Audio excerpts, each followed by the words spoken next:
ओम शांति। आज हम एक बहुत ही गहरे आध्यात्मिक विषय पर बात कर रहे हैं, 84 जन्मों का चक्र।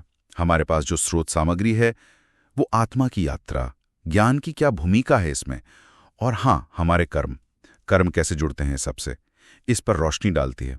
तो कोशिश करेंगे समझने की कि ये चक्र आखिर है क्या और इसका हमारे लिए मतलब क्या है स्रोत के अनुसार।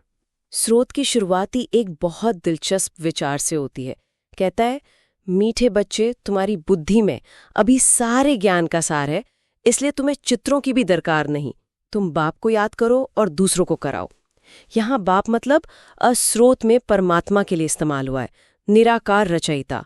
तो जोर सीधे सीधे अंदरूनी समझ और याद पर है, बाहरी चीजों पर नहीं। हाँ बिल्कुल।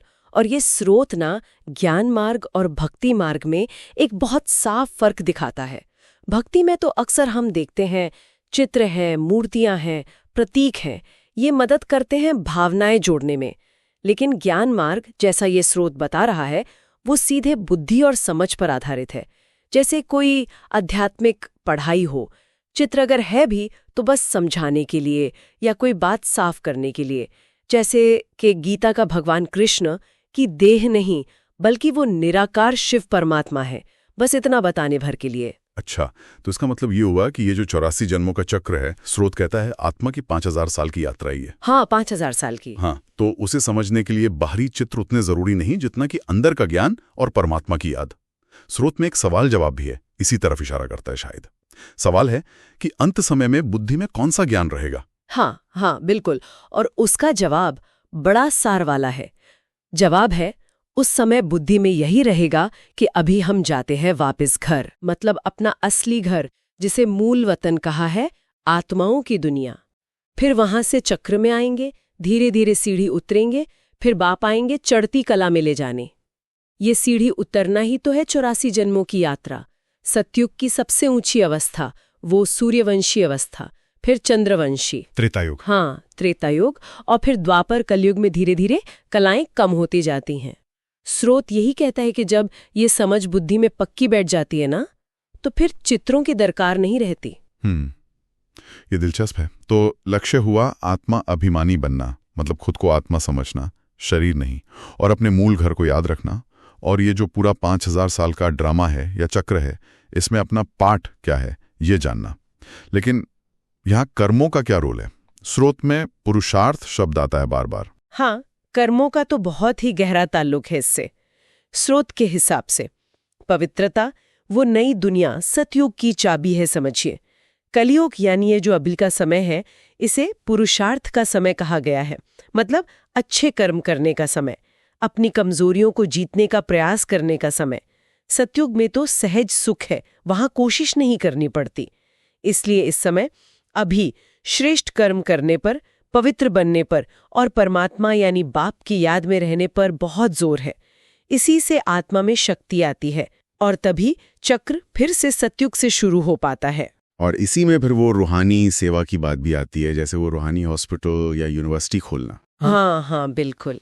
इसका मतलब है कि अपने साधन, चाहे वो समय हो, धन हो, शक्ति हो, उसको ऐसी सेवा में लगाएं जिससे दूसरों को भी रूहानी ज्ञान मिले, वो भी अपने जीवन को बेहतर बना सकें।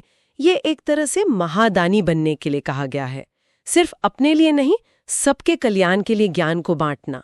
और ये सब जुड़ा है दुनिया के परिवर्तन से भी, जिसे स्रोत में विनाश और नई दुनिया यानी स्वर्ग की स्थापना कहा गया है। अच्छा, तो परमात्मा की याद और श्रेष्ठ कर्म ही इस परिवर्तन के समय में एक तरह का सुरक्षा कवच माने गए हैं।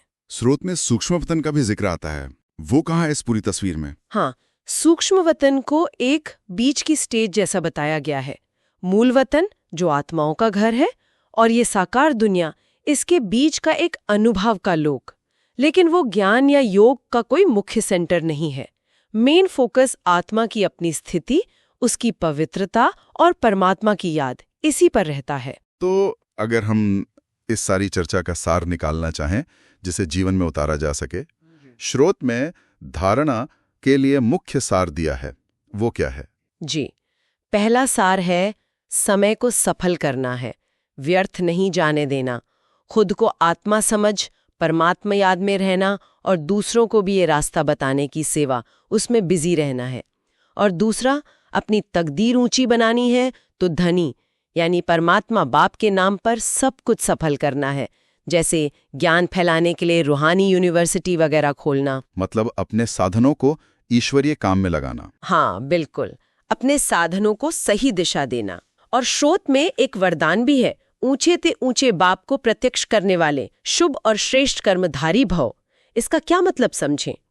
इसका बहुत गहरा मतलब है ऐसे कर्म करना जो खुद ही परमात्मा का परिचय दे दें। हमारे कर्म हमारे संकल्पों और बोल का सबूत बने। जब कर्म श्रेष्ठ होते हैं ना, तो वो अपने आप ही परमात्मा बाप की याद दिलाते हैं, उनकी महानता को दिखाते हैं।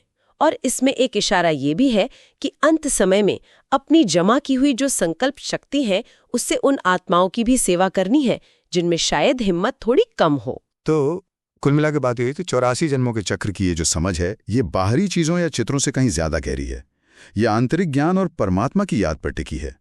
और आत्मा की उन्नति और एक बेहतर दुनिया के नए चक्र की शुरुआत, इसके लिए हमारे अभी के कर्म और याद की स्थिति वो बहुत महत्वपूर्ण निर्णायक हैं। उड़ सकते हैं सोचने के लिए कि अगर हम जीवन को एक सीधी रेखा की तरह ना देखें, बल्कि एक चक्र की तरह देखें जिसमें आत्माएं ऊपर से नीचे आती हैं और फिर परमात्मा से ज्ञान पाकर वापस ऊपर जाती हैं, तो क्या ये नजरिया दुनिया में जो कुछ हो रहा है और हमारे अपने जो कर्म हैं उनके प्रति हमारी सोच को, हमारे रवैये को बदल सकता है? क्या लगता है? ओम शांति।